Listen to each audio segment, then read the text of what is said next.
Seorang wanita buruk rupa, demi meras pria di dunia maya, mengedit fotonya menjadi gadis imut. Entah berapa banyak pria bodoh yang tertipu olehnya. Ia sebenarnya memiliki tubuh langsing bak gadis imut, tetapi sayangnya memiliki wajah yang sangat buruk rupa. Karena penampilannya yang buruk, ia sering dicemooh teman-temannya. Ia membenci ibunya karena telah melahirkannya.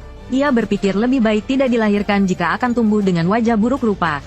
Saat kabur dari rumah, ia bertemu seorang penyihir. Penyihir itu berjanji dapat menyelesaikan masalah penampilannya. Gadis itu meminta operasi plastik agar terlihat seperti foto editannya. Untuk membuktikan kemampuannya, penyihir itu merobek wajahnya sendiri yang buruk rupa, dan mengatakan wajah cantik yang dimilikinya sekarang adalah hasil operasi plastiknya. Ia yakin dapat mengganti wajah gadis itu, dan ia tidak akan memungut biaya apapun. Satu-satunya syarat adalah memakan tempura di depannya, yang terbuat dari jiwa manusia yang digoreng. Meskipun sulit ditelan, demi kecantikan, demi membuat orang yang mencemoohnya terkesan, dengan nekat, ia melahap jiwa manusia tersebut. Tanpa disangka, adegan ini dilihat oleh tikus jantan. Saat gadis itu pingsan, tikus jantan menyaksikan operasi ganti wajah yang dilakukan penyihir. Banyak pria yang mengejar gadis itu. Banyak gadis juga ingin berteman dengannya. Kirara dari kelas 1C. Semua orang bertanya-tanya dari kelas mana Kirara pindah. Perubahan drastis Kirara membuat orang yang dulu mencemoohnya terkejut. Ia sangat menyukai wajah barunya. Ia selalu bercermin mengagumi kecantikannya. Ia bahkan dilirik oleh agen hiburan Jepang, dan ditawari menjadi aktris papan atas. Namun, pria idamannya menentang operasi plastiknya. Bukankah ini Kirara? Bagaimana mungkin? Ia lebih menyukai Kirara yang dulu. Hal ini membuat Kirara yang diam-diam menyukainya merasa kesal. Karena ia muak dengan wajah lamanya. Ia tidak akan pernah kembali ke wajah lamanya. Gadis-gadis lain yang menyukai pria idamannya mulai iri. Iri karena kecantikan Kirara setelah operasi plastik melebihi mereka. Mereka ingin menghancurkan wajah buruk rupa Kirara. Tikus jantan menawarkan kesempatan untuk menjadi cantik, asalkan mereka membayar sejumlah uang. Ia bersedia merekomendasikan gadis-gadis yang tidak puas dengan penampilan mereka kepada penyihir untuk operasi ganti wajah. Namun, efek dari operasi ganti wajah tersebut berbalik menyerang. Semua orang mendekatinya karena kecantikannya. Tetapi pria idamannya menganggapnya terlalu sombong. Karena kesal, ia menangis dan kabur dari rumah. Di tengah jalan, ia bertabrakan dengan Nami. Saat berdiri, wajahnya berubah drastis. Dengan bantuan Kitaro, ia dibawa ke penyihir untuk meminta penjelasan. Penyihir itu mengatakan ia melakukan operasi roh atas persetujuan mereka. Operasi roh adalah mengganti wajah orang hidup dengan wajah orang mati. Ia menunjukkan koleksi wajahnya kepada mereka. Tentu saja, wajah asli Kirara dan teman-temannya ada di sana. Jika mereka mau, ia bisa mengembalikan wajah asli mereka kapan saja. Nama penyihir itu adalah Nopon. Ia mengagumi gadis-gadis yang terobsesi dengan kecantikan. Karena ia juga terobsesi dengan kecantikan, ia menelan Merkuri dan mati, lalu berubah menjadi monster. Ia memberi Kirara kesempatan untuk kembali ke wajah aslinya, dan mengatakan ia bisa mengganti wajahnya dengan wajah orang mati sesuka hatinya. Jika ia bosan, ia bisa kembali ke wajah aslinya. Teman-temannya berpikir karena wajah asli mereka juga lumayan. Maka dengan tekad bulat, ia mengganti kulit aslinya. Teman sekelasnya pun kembali normal. Tapi giliran Kirara, ia merasa sangat jijik. Ia tak mau wajah aslinya yang membuatnya mual. Semakin ia melihat dirinya sendiri, semakin ia merasa jijik. Jadi ia membuangnya. Saat ia berbalik dan kabur, cowok terpopuler di sekolah menghalangi jalannya. Cowok itu mencarinya semalaman suntuk untuk meminta maaf. Karena gadis-gadis lain yang mengejarnya selalu menulis surat cinta. Hanya Kirara yang menulis surat berisi kata-kata penyemangat untuknya. Ia berterima kasih atas dukungan Kirara. Jadi ia tak peduli dengan penampilannya. Lalu bagaimana sekarang? Bisakah kau menerimaku yang sekarang? Cowok itu ketakutan melihat Kirara tanpa wajah. Setelah Kitaro menjelaskan, cowok itu akhirnya tahu apa yang terjadi pada Kirara. Dan kembali merangkai kata-kata cinta palsunya. Kirara berkata ia tidak hidup untuknya. Ia mengganti wajahnya karena ia sendiri yang menginginkannya.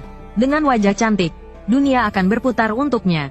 Untuk menenangkan Kirara, cowok itu merayunya, meninggalkan banyak gadis dan tak mau pacaran. Tapi malah memilih gadis yang mengganti wajahnya. Menurutmu masuk akal? Setelah didorong oleh cowok itu, Kirara berpikir panjang. Ia memutuskan untuk kembali ke wajah aslinya? Tentu saja tidak. Aku tidak akan memaksa orang untuk bertukar wajah. Orang yang membutuhkan akan datang sendiri kepadaku. Sejak saat itu, cowok terpopuler itu dikejar-kejar banyak gadis, dan menjadi pria playboy, sampai ia melihat aktris terkenal di layar lebar dan menyesalinya. Benar, setelah itu, Kirara kembali menemui penyihir, dan menukar wajahnya dengan wajah yang sangat cantik, hingga ia menjadi aktris papan atas di Jepang. Karena sejak kecil ia tahu untuk tidak mempercayai omongan laki-laki. Di dunia ini, ada sekelompok pekerja keras bukan manusia, yang dieksploitasi oleh bos mereka hingga larut malam dan masih bekerja keras. Karena terus lembur, mereka menjadi botak. Bos yang kejam hanya memberi mereka upah 3 mentimun per jam. Mereka tidak tahu kalau mereka dieksploitasi dan masih belum menyadarinya. Makhluk bukan manusia ini adalah kappa yang ditipu untuk datang ke kota besar. Setiap kali makan mentimun, mereka memiliki energi yang tak terbatas untuk bekerja. Meskipun mentimun enak, di kampung halaman mereka, setiap orang hanya bisa makan maksimal 3 mentimun per hari. Mentimun kakak enak sekali, tapi jumlahnya terbatas. Oleh karena itu, Nezumi Otoko mencarikan pekerjaan bagus untuk para kappa. Dengan bekerja di kota, mereka bisa makan mentimun beberapa kali lipat lebih banyak dari biasanya. Maka Nezumi Otoko menjadi perantara yang menerima biaya jasa. Ia menjual semua kappa dari kampung halamannya kepada bos yang kejam. Para kappa memiliki energi yang besar untuk lembur bagi bos, dan biaya perekrutannya sangat murah. Setiap jam hanya perlu membayar 3 mentimun. Mereka akan bekerja keras untuk bos mereka, dengan menghemat 10 kali lipat biaya upah per jam. Perusahaan bos yang kejam itu akan segera go public. Siapa sangka, begitu ia selesai bicara, para kappa langsung sakit kepala. Ternyata, karena terlalu banyak berpikir, piring di kepala mereka kering dan mereka tidak bisa bekerja. Oleh karena itu, Nezumi Otoko telah menyiapkan gel pelembab. Selama dioleskan secara merata di kepala, gel ini dapat memperbaiki otak dalam 24 jam. Dengan cahaya putih di kepala mereka, energi mereka langsung pulih. Mereka bisa bekerja keras lagi untuk bos dan menikahi istri. Karena kebutuhan mentimun para kappa meningkat drastis, mentimun di pasaran ludes terjual. Semuanya dikirim ke perusahaan yang kejam itu sebagai makanan. Karena penasaran, petugas pengiriman mengintip rahasia perusahaan. Ternyata para pekerjanya adalah kappa berwajah hijau dengan cangkang kura-kura. Mengintip privasi harus dihukum. Berikan saja Shirikodama kalian padaku. Setelah Shirikodama mereka diambil, mereka kehilangan motivasi kerja dan menjadi tidak berguna. Inilah keahlian kappa yang paling hebat. Bos tidak memberi waktu istirahat kepada karyawannya. Bahkan untuk waktu istirahat siang yang kurang dari 10 menit. Mereka juga dipaksa lembur oleh bosnya. Akhirnya, seorang karyawan meninggal karena terlalu banyak lembur. Intensitas kerja yang tinggi membuatnya kehilangan nyawa, bahkan dengan bantuan gel. Karena itu, para karyawan melakukan protes bersama. Mereka menuntut bos untuk memperbaiki lingkungan kerja. Bos dengan mudah menyetujui permintaan mereka. Hanya dengan sedikit perbaikan lingkungan, dia bisa mempekerjakan banyak tenaga kerja gratis untuk memperluas bisnisnya. Nezumi Otoko berpikir dia bisa mendapatkan komisi perantara yang lumayan. Tapi bos malah menyingkirkannya dan langsung bernegosiasi dengan kappa.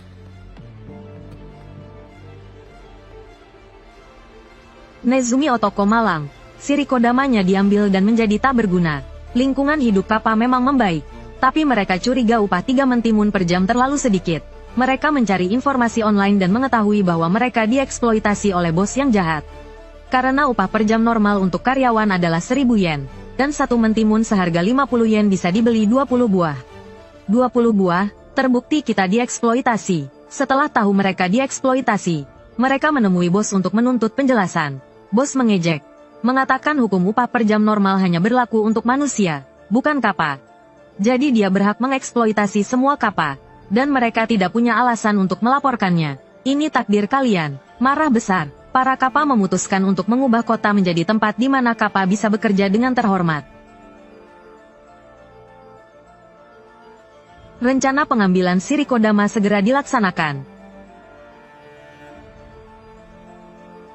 Orang-orang yang Shirikodamanya diambil menjadi tak berguna.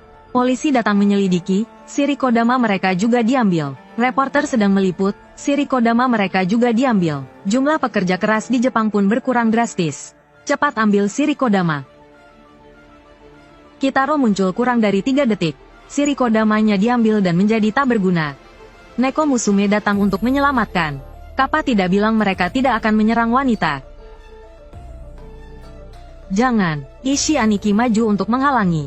Tapi Shirikodamanya juga diambil. Nurikabe senang sekali. Dengan sombong dia berteriak kalau dia tidak punya Shirikodama. Ketemu. Tsunade Baba maju dan mengkritik tindakan mereka yang tidak tahu malu. Hasilnya sudah bisa ditebak. Nenek tua berusia ratusan tahun pun tak luput. Nenek dan cucunya dikepung kappa yang ingin mengambil Shirikodama mereka. Saat itu, penyelamat datang. Di hadapan mereka adalah sesosok yokai bernama Isogashi, yang merasuki Kitaro. Kitaro yang kerasukan langsung bersemangat. Dia berlari kencang tanpa henti, dan menggunakan semua jurusnya pada kappa. Serangannya mengejutkan kappa, jubah rambut. Setelah itu, dia harus mengalahkan pemimpin kappa. Dia melanjutkan ke gedung untuk menemukan bos kappa. Saat keduanya akan bertarung, adik bos menghentikan mereka. Dia mengembalikan Shirikodama ke Kitaro. Shirikodamamu, ku kembalikan. Dia membujuk kakaknya untuk kembali ke cara hidup mereka yang dulu. Walaupun mereka tidak bisa makan puluhan mentimun sehari, bisa makan setengah mentimun milik kakaknya sudah cukup membuatnya puas. Lagi pula, hidup bebas adalah yang diinginkan kappa. Isogashi pun meninggalkan tubuh Kitaro dan pulang. Bos jahat mendapat hukuman yang setimpal dan perusahaannya bangkrut. Banyak pengguna internet yang berkomentar jahat terkena kutukan kuno. Mereka meledak dan mati. Darah dan daging mereka menjadi nutrisi bagi pepohonan. Setelah tubuh mereka kering, pohon-pohon tumbuh menjulang tinggi. Banyak pengguna internet nekat lainnya mengambil foto dan mengalami nasib yang sama. Tragedi mutasi tubuh manusia menyebar cepat di seluruh kota. Sumber dari semua ini adalah seorang influencer bodoh yang melakukan siaran langsung di luar ruangan. Dia melakukan siaran langsung aksi berbahaya demi mendapatkan hadiah. Kali ini dia siaran langsung di jalur bus dan dihujat oleh para pengemudi. Dia melakukan ini untuk meningkatkan popularitas dan menjadi influencer terkenal. Tiba-tiba dia merasakan sakit yang luar biasa. Kerumunan yang menonton menyaksikan pemandangan mengerikan. Banyak cabang pohon tumbuh dari tubuh influencer itu. Cabang-cabang itu melahap daging dan darahnya lalu tumbuh di tengah kota. Inilah fenomena aneh yang terlihat di awal. Orang-orang memotret fenomena ini dengan ponsel mereka. Mereka menambahkan keterangan jahat pada foto dan menyebarkannya dengan cepat. Saat niat jahat muncul di hati mereka, tubuh para netizen yang menyebarkan berita itu juga ditumbuhi pohon. Fenomena penularan ini menyebar ke seluruh kota. Ini menjadi berita besar di internet. Anak kecil ini percaya Kitaro bisa menyelesaikan masalah ini. Dia mendengar dari neneknya bahwa Kitaro adalah satu-satunya yang selamat dari klan hantu. Kitaro menggunakan sihir untuk melawan monster selama ribuan tahun. Konon, orang yang tidak percaya iblis tidak dapat melihatnya. Tapi mereka memang ada di dunia ini. Kakaknya melihat anak itu begitu serius. Lalu mencari legenda Kitaro di ponselnya. Dia benar-benar menerima alamat dari netizen. Mengikuti alamat yang diberikan, mereka menemukan gang gelap. Di sana memang ada kotak surat kuno. Kirim saja surat tentang kejadian aneh itu, dan Kitaro pasti akan datang. Untuk memenuhi keinginan adiknya, kakaknya memasukkan surat tentang pohon iblis ke dalam kotak surat. Ini adalah legenda ribuan tahun, dan hanya anak kecil yang akan mempercayainya. Sore harinya, hal aneh benar-benar terjadi. Dia mendengar langkah kaki aneh. Lalu dia teringat perkataan adiknya. Kitaro akan mengeluarkan suara GGG saat muncul. Dia berbalik dan melihat anak menyeramkan di depannya. Kakaknya memarahi anak itu karena berpura-pura menjadi hantu. Sampai ayah anak itu muncul dan mempercayainya. Kamu tidak salah lihat. Manusia bola mata adalah ayah Kitaro. Bagaimana dia dilahirkan? Silakan tebak sendiri. Ayah Kitaro datang ke masa kini setelah menerima surat. Dia datang untuk membasmi iblis pohon setelah mendengar kejadian tersebut. Setelah melihat video di ponsel, ayah Kitaro langsung mengenali pohon pengisap darah. Pohon pengisap darah kuno memakan daging dan darah manusia. Tapi makhluk jahat ini telah disegel ribuan tahun yang lalu. Bagaimana bisa bebas? Naomi menemukan jawabannya saat menonton video influencer. Influencer di awal video itulah yang merobek segel untuk mencari sensasi. Hanya untuk mendapatkan lebih banyak like dan komentar daripada aku. Kemudian mereka bertiga pergi ke lokasi segel. Rambut Kitaro mendeteksi sinyal. Itu artinya ada monster yang mendekat. Makhluk transparan berkaki 6 muncul dari lubang gat. Naomi yang tidak bisa melihat langsung bertindak gegabah. Aku tidak melihat apa-apa. Makhluk itu tahu dirinya ketahuan. Ia menembakkan laser ke Kitaro. Tentakelnya yang bisa memanjang menempelkan Kitaro ke dinding. Lalu ia menanam benih pohon pengisap darah. Setelah melihat Kitaro tak berdaya, ia pergi. benih pohon pengisap darah akan tumbuh di dalam tubuh dan menghancurkannya. Akhirnya, tubuh Kitaro akan menjadi nutrisi bagi pohon pengisap darah. Ayah, Kitaro mati, tapi belum sepenuhnya, karena bunga pohon pengisap darah mulai mekar di pohon. Setelah berbunga dan berbuah, Kitaro akan hidup kembali. Kesalahan Naomi hampir membunuh Kitaro, tapi dia memang tidak melihat apa-apa. Ayah Kitaro menjelaskan bahwa mata telanjang tidak bisa melihat semua hal di dunia. Banyak makhluk jahat bersembunyi di tempat yang tak terlihat. Mereka semua tertarik pada sisi gelap hati manusia. Pohon iblis yang merupakan perwujudan hantu kecil itu dengan cepat berbunga dan berbuah. Ia pun melompat keluar dari buah tersebut. Kemudian, mereka semua pergi ke tempat pertempuran sebelumnya. Kali ini, Nami secara mengejutkan dapat melihat keberadaan Noperabo. Karena ia percaya pada keberadaan yokai, maka ia bisa melihatnya. Selanjutnya, cari kesempatan untuk mengalahkan Noperabo. Sandal jepit Hong Kong. Seluruh tubuh Kitaro bisa dijadikan senjata. Jarum rambut. Jarum rambut yang ditusukkan ke monster itu seperti kerokan, tidak menimbulkan luka. Tepat saat Kitaro terancam kakinya tercekik, Nami menendang botol bir dan mendapatkan keuntungan besar. Setelah diserang, Noperabo melarikan diri dari selokan. Kitaro mengejarnya tanpa ampun. Gelombang cahaya yang ditembakkan Noperabo terlalu mudah dihindari. Serangan jubah acak. Setelah membuatnya setengah lumpuh dengan jubahnya, ia melarikan diri lagi. Ia mengincar Nami yang lemah dan menyerangnya. Jarum rambut. Sandal jepit Hong Kong. Setelah serangkaian serangan combo dari Kitaro, ia hanya perlu menjentikkan jarinya untuk melepaskan energi yang besar. Tembakan jari.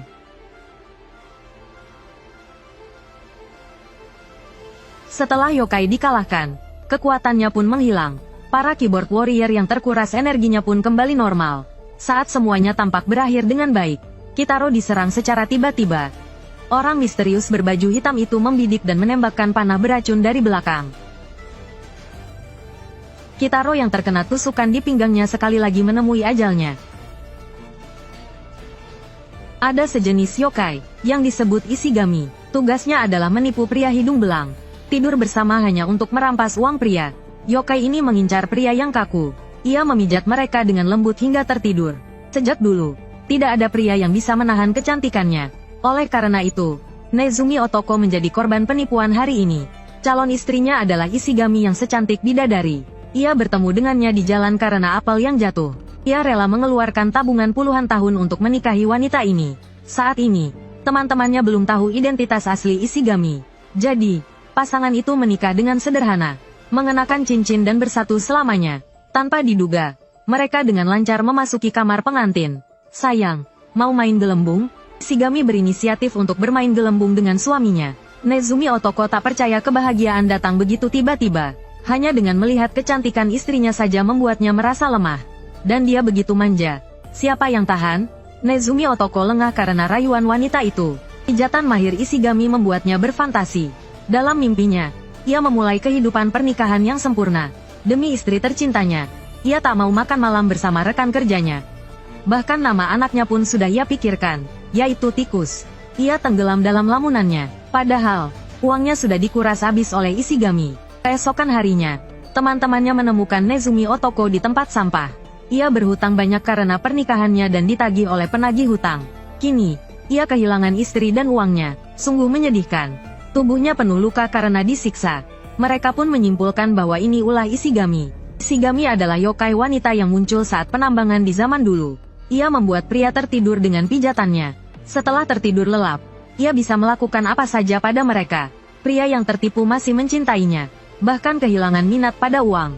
Terjebak dalam cinta dan sengsara, Nezumi Otoko meminta Neko Musume untuk membantunya menemukan kekasihnya. Neko Musume yang baik hati pun setuju. Setelah mencari di internet, ia menemukan banyak pria yang tertipu oleh Seki. Korban A berkata, jangan sentuh mawar berduri. Korban B kehilangan istri dan anaknya karena penipuan Seki. Korban C kehilangan semua uang pensiunnya dan tidak punya harapan untuk masa depannya.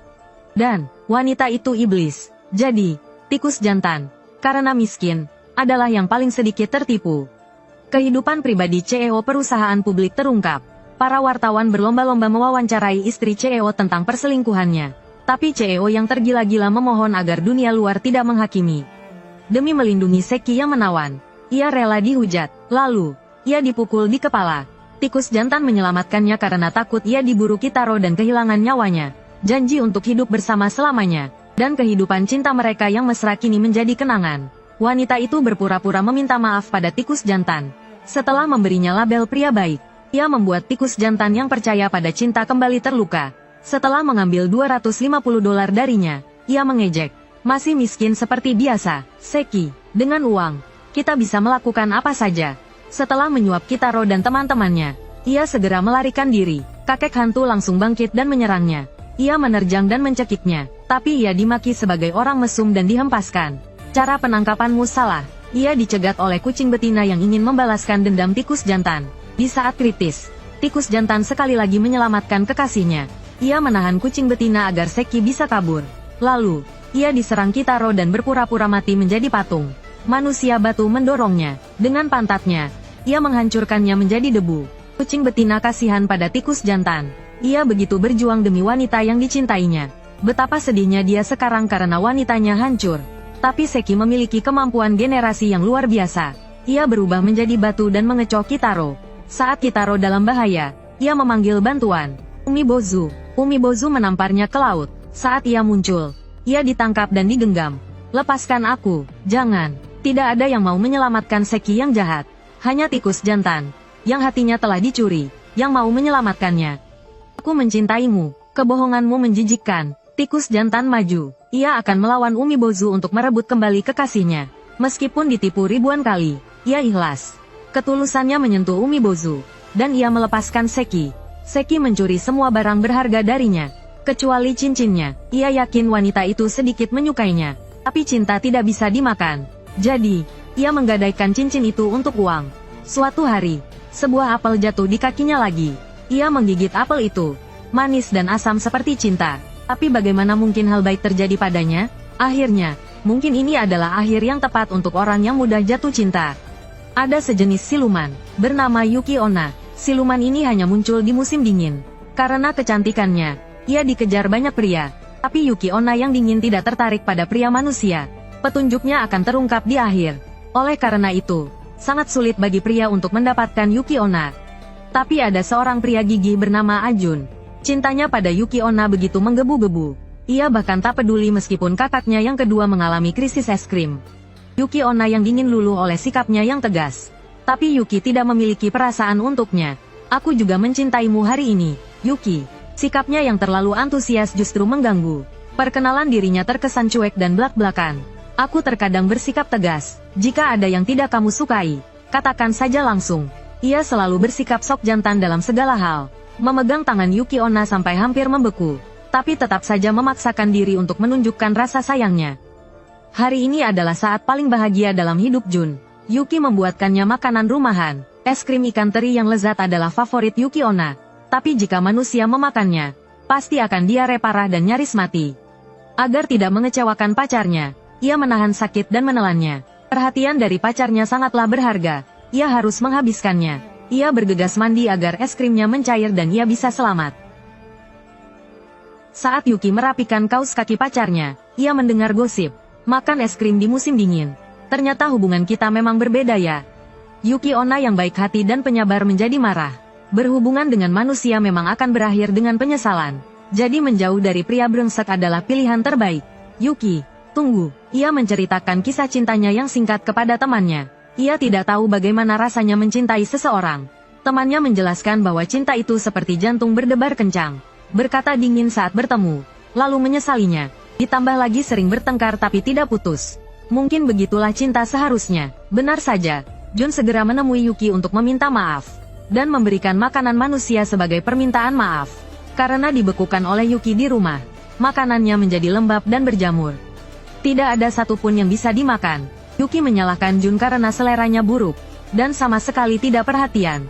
Seharusnya ia memberikan yogurt beku untuk menghiburnya. Pria keras kepala memang tidak cocok untuk pacaran. Yuki merasa sedih karena ketidakpekaan Jun. Saat pulang, ibunya sudah tahu kalau ia berpacaran dengan manusia. Ibunya marah dan mengatakan berhubungan dengan makhluk bodoh itu adalah kesialan terbesar. Yuki teringat pria yang tidak bisa diperbaiki itu. Ia yakin seharusnya ia mendengarkan ibunya dan tidak dekat-dekat dengan pria. Lagi pula, Yuki Onna hanya muncul di hari bersalju. Jadi ia berumur panjang. Umur manusia tidak dapat dibandingkan. Jadi pada akhirnya, aku sendiri yang akan menjaga diriku. Aku mengerti. Tapi ayah, apakah kau mendengarkanku? Aku mengerti. Akhirnya ia memutuskan hubungan dengan Jun. Kita putus saja. Jun tidak mengerti kenapa harus putus hanya karena bertengkar. Yuki menceritakan kata-kata ibunya agar Jun menyerah. Kisah cinta mereka di musim dingin pun berakhir. Yang lama pergi, yang baru datang. Di malam mereka putus. Tikus jantan itu menjodohkannya dengan wanita lain. Di mata Yuki, Jun terlalu polos dan lugu. Begitukah? Itulah kelebihannya. Terlalu polos dan menerima apa saja. Saat ia memuji Jun sebagai orang baik, ia langsung ditampar kenyataan. Benar, pria brengsek itu baru saja meninggalkannya. Dan bersama siluman wanita lain. Apa yang kau lakukan? Yuki sangat sedih dan kecewa. Akhirnya ia benar-benar jatuh cinta pada pria brengsek itu. Yuki Onna yang tadinya tidak bisa merasakan cinta, kini merasakan sakit hati yang mendalam karena pria brengsek itu. Perasaan ini, untuk pertama kalinya, ia sangat membenci seseorang. Rasa sakit hati karena cinta ini hanya bisa dimengerti oleh wanita yang pernah putus cinta. Temannya pikir ini cuma rasa cemburu. Cemburu, hanya saat kau benar-benar menyukai seseorang. Kau akan merasa cemburu saat melihatnya bersama orang lain. Saat itu, terdengar kabar tentang monster pemakan manusia. Ternyata, Ajun selalu mencintai Xiao Sui. Tikus jantan mengatur wanita ular untuk mengacaukan pikirannya. Wanita ular juga tidak akan melepaskan pria yang tidak tahu berterima kasih dan akan memakannya. Xiao Sui belum mengungkapkan perasaannya, jadi dia harus menyelamatkannya. Saat wanita ular hendak memakan Ajun, Xiao Sui muncul untuk melindungi pacarnya. Tanpa ragu, dia berlari ke arah pacarnya, dan langsung menamparnya dengan keras. Membuat semua orang di tempat kejadian tercengang. Kasihan, kasihan, kasihan. Xiao Sui kasihan pada Ajun, pria lugu yang terlalu bersemangat. Ajun lebih kasihan pada Yuki Onna yang hatinya sulit dipahami, dan selalu mengatakan hal-hal yang menyakitkan yang membuatnya merasa rendah diri. Tapi tidak peduli seberapa besar pukulannya, itu tidak bisa memadamkan cinta. Tapi aku tetap mencintaimu. Aku tidak bisa berbuat apa-apa dengan perasaan ini. Cintaku padamu lebih dalam. Tidak tahan melihat mereka pamer kemesraan. Ajun dipukuli habis-habisan. Setelah pertarungan sengit antara kedua saingan cinta, Yuki Onna kalah. Pada akhirnya, Kitaro yang harus menyelesaikannya. Karena bermain game kencan semalaman, Kitaro sangat mengantuk. Tapi dia tetap harus melawan monster itu. Jangan halangi aku. Dia malah menganggap wanita ular sebagai karakter utama wanita dalam game. Setelah beberapa dialog gombal, dia menyatakan cintanya pada wanita ular. Membuat wanita ular yang telah menjomblo selama 300 tahun jatuh cinta sepenuhnya. Wanita ular telah menemukan cinta yang telah lama dinantikannya. Jari tembakan. Kitaro terlalu mengantuk untuk menggunakan keahlian apapun. Tapi wanita ular yang sedang jatuh cinta harus sedikit bekerja sama. Aduh, kena. Wanita ular dikalahkan oleh cinta. Dan pasangan itu pun bermesraan. Ibu Yuki Onna tidak bisa menghentikan tindakan impulsif putrinya. Tragedi yang dialaminya terulang kembali pada putrinya. Sama seperti para suaminya. 3 monster baik hati tinggal di sebuah rumah sewa. Awalnya, mereka tidak memakan manusia karena cinta. Namun, ada orang yang tertipu dan rela tidur dengan monster. Pemilik rumah tahu ada monster tapi tidak memberitahu penyewa. Oleh karena itu, dia dimarahi oleh para penyewa. Pemilik rumah yang malang meminta mereka pergi. Tetapi para monster itu tidak melakukan hal-hal yang membahayakan manusia atau hewan. Apa salahnya hanya suka minum air mandi? Mereka tinggal di apartemen ini. Karena tempat ini dulunya adalah kuburan. Tidak mau pergi. Mereka harus menemukan cara untuk mengusir mereka. Jadi, pemilik rumah memanggil seorang pendeta Tao untuk melakukan ritual. Setelah selesai, dia langsung meminta 10.000 yuan. Tetapi para monster itu tidak diusir oleh kekuatan sihir. Sebaliknya, mereka menjadi lebih sombong. Pemilik rumah pergi ke kantor polisi untuk melaporkannya. Dia diusir oleh polisi karena dianggap tahayul. Dalam keputusasaannya, dia menemukan Kitaro. Kitaro tentu saja punya cara untuk memberi pelajaran kepada ketiga monster itu. 3 lawan 1 bukanlah tandingannya. Setelah kabut mengganggu penglihatan Kitaro, wanita berleher panjang itu melilitnya dan akan memberinya sedikit hukuman. Terimalah hukumanmu. Kemudian terjadilah kekalahan telak 3 lawan 1. Meskipun ketiga monster itu kalah, mereka tidak menyerah. Anak-anak malang itu tidak akan bisa minum air mandi lagi.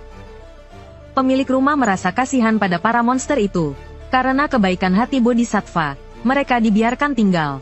Sejak saat itu, tidak ada lagi insiden yokai menakuti orang di penginapan. Ketiga yokai itu diam-diam tinggal di penginapan. Mereka akan menghilang secara otomatis setiap kali ada tamu. Tapi masa-masa indah itu tidak berlangsung lama. Akankah anak itu melupakan mereka? Entahlah. Semua yang datang ke penginapan adalah keluarga kami. Pagi itu, sebuah truk besar menabrak gerbang penginapan. Pemilik lahan yang ingin membangun di sana memaksa mereka untuk pindah. Dia memberi mereka waktu 3 hari untuk mempertimbangkannya. Jika tidak, dia akan menyakiti putri mereka. Putrinya menyalahkan orang tuanya karena tidak mau melepaskan penginapan. Saat orang tuanya memutuskan untuk menyerah demi pendidikan anak mereka, Kitaro memutuskan untuk ikut campur dalam masalah ini. Dia menakut-nakuti semua spekulan tanah. Perhatikan baju bunga yang mereka kenakan. Cepat atau lambat mereka akan kembali mengganggu pemilik penginapan. Ada pepatah lama yang mengatakan, pemilik rumah seperti orang tua, penyewa seperti anak. Sebagai anak, tentu saja ada kewajiban untuk membantu orang tua. Masa-masa bahagia telah berlalu selama lebih dari 1 dekade. Hari ini, cucunya ingin menjual rumah tua ini. Kitaro tidak dapat membujuk gadis yang serakah itu. Dia bersikeras untuk mendapatkan uang dari pembongkaran. Semua ini karena dia terbujuk oleh pacarnya. Setelah mendapatkan segalanya, pacarnya menunjukkan sifat aslinya. Dia memukul gadis itu hingga terjatuh. Merebut sertifikat rumah dan stempel. Pria brengsek itu menipu perasaan gadis itu. Dan mengejeknya sebagai orang yang dibutakan oleh cinta. Dia mengorbankan dirinya atas perintah pemilik lahan. Karena orang tua dan kakek nenek gadis itu telah meninggal dunia sejak lama. Wanita kesepian dan menyedihkan itu mudah ditipu. Saat pria itu pergi dengan gembira, lampu di kamar tiba-tiba padam. 3 api hantu menyerangnya dari belakang. Benar, ini adalah ketiga yokai dari dulu. Mereka menyeringai dan membalas dendam pada preman itu. Pria itu ketakutan dan melarikan diri. Gadis itu mendapat karma buruk dalam percintaannya. Demi apartemen, dia mengusir kakeknya dari rumah tua dan menyebabkan kematiannya. Saat Akugare menghiburnya, dia akhirnya teringat apa yang terjadi belasan tahun yang lalu. Saat dia berumur 3 tahun, dia pernah melihat yokai. Para yokai itu menemaninya selama masa kecilnya. Saat itu dia sangat polos dan lugu. Tidak punya banyak pikiran buruk seperti sekarang. Tapi sebagai manusia, dia tidak bisa terus bermain dengan yokai. Kalau tidak, dia akan dianggap monster oleh teman-temannya. Oleh karena itu, para yokai membuat keputusan berani. Mereka memutuskan untuk bersembunyi dari gadis itu dan tidak pernah muncul lagi. Akugare, Karakasa Kozo, di mana kalian? Sejak saat itu, gadis itu kehilangan teman bermain terbaiknya. Ini juga satu-satunya cara agar dia kembali ke kehidupan normal. Ketika dia dewasa, dia sudah lupa akan teman masa kecilnya. Sebenarnya, para yokai itu hanya bersembunyi. Mereka tidak meninggalkan apartemen. Mereka menjaga gadis itu setiap hari. Melihatnya tumbuh dewasa, dan berniat untuk melindunginya seumur hidup. Sekarang gadis itu ingin menjual rumah tua ini. Dan secara tidak langsung menyebabkan kematian kakeknya. Juga membuat yokai yang melindunginya kehilangan tempat tinggal. Dia menyesal telah mempercayai kebohongan pria brengsek itu. Hampir kehilangan teman terdekatnya. Demi tanah, pemilik lahan datang lagi untuk membuat masalah. Kitaro dan teman-temannya menghajar mereka semua. Sejak saat itu, gadis itu bertemu kembali dengan teman masa kecilnya. Aku pulang, selamat datang kembali, tuan rumah.